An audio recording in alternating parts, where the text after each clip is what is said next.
Hello, welcome back to the Rulebook Room. I'm Harp, and today's episode dives into a fascinating Hindu law case from 1968 that still echoes today. Babui Panmat Tokor versus Ram Agya Singh, decided by the Patna High Court. And before you zone out thinking old case not relevant, trust me, the principles are super important for understanding how the law deals with fraudulent consent in Hindu marriages even today. We are talking about Section 12, subsection 1, Clause C of the Hindu Marriage Act 1955. This is the big one we'll be focusing on. What does it say? Well, in simple terms, it allows a marriage to be annulled if the consent of the petitioner, that's the person seeking the annulment, was obtained by force or fraud. Today, we are zeroing in on the fraud part. So imagine this scenario. A marriage takes place, but one party later discovers that they were tricked or misled into giving their consent. Should that marriage stand? The Hindu Marriage Act and cases like Babui Panmatto Kaur versus Ram Agya Singh grapple with this exact question. Imagine the scene. 18-year-old girl stands at the threshold of a new life, her heart perhaps a mixture of anticipation and traditional obedience. Just days before, she had caught snippets of conversation, her father assuring her mother that the groom to be was a man of means, a young man, and in his late 20s. These were the details that painted a picture in her mind, a picture she quietly, implicitly consented to. Then came the wedding day. As was the deeply ingrained custom in her rural Hindu family, particularly for a bride, she was heavily veiled. Not just a light scarf, but a dense covering that rendered her particularly blind to her surroundings, and most critically, to the very man she was marrying. Through the thick fabric, she could hear the chanting, feel the presence of others, but she could not see her future husband's face, his stature, or any physical attribute that might have contradicted the information she had been given.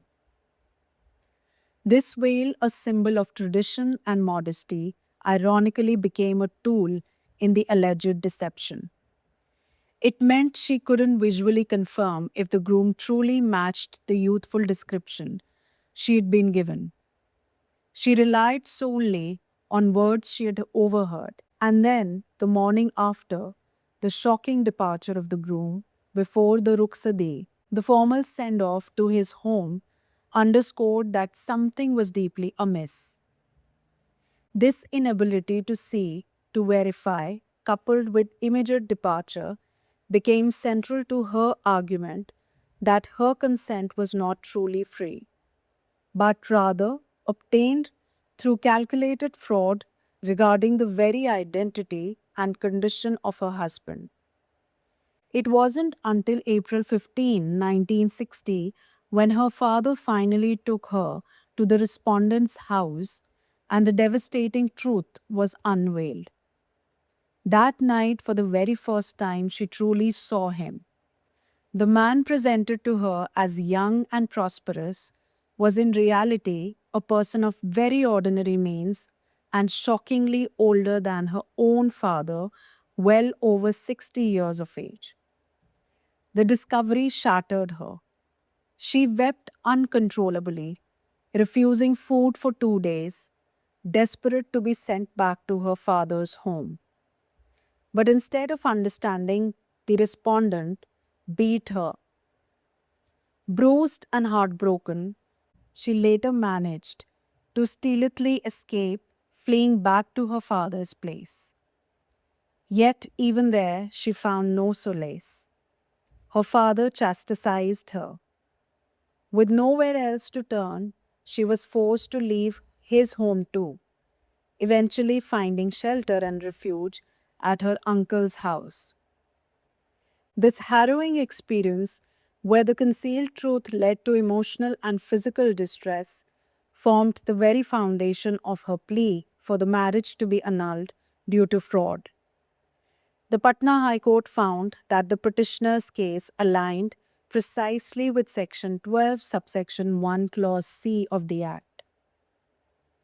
Consequently, the previous court's ruling was overturned, and the marriage between the petitioner and the respondent was annulled under the same section. The petitioner's appeal was granted. The Patna High Court believed that the lower court got it wrong. They argued that fraud wasn't just about direct lies. According to the law, fraud included hiding a truth you know or suggesting something false to trick someone into an agreement. In this case, the girl was old enough to consent to her own marriage. But instead of directly asking her, her father passed information through her mother, essentially. Her mother acted as her go between. The crucial point was that her father told the mother, and that implied to her that the groom was 25 to 30 years old. Yet he must have known this was a lie, having seen the groom who was clearly much older. The Patna High Court emphasized that her father had a duty to tell her the truth, especially about something as vital as the groom's age.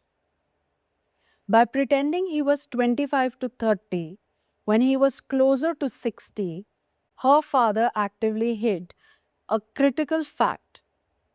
If he had told the truth and she still consented, that would be different. But the truth was suppressed. I'm reading verbatim illustrations of Section 17 of the Contract Act used by the Patna High Court to understand fraud. Illustration A embodies a situation where there is no duty to disclose any defect in the matter which is the subject of bargain between the parties. In the illustration, mention is made of a horse which is sold by A to B by auction. Regarding the same matter, it is provided by illustration B that where the purchaser is a daughter who has just come of age, it is incumbent upon the seller, that is A, on account of his relation with the purchaser, that is B, to disclose to B if the horse is unsound.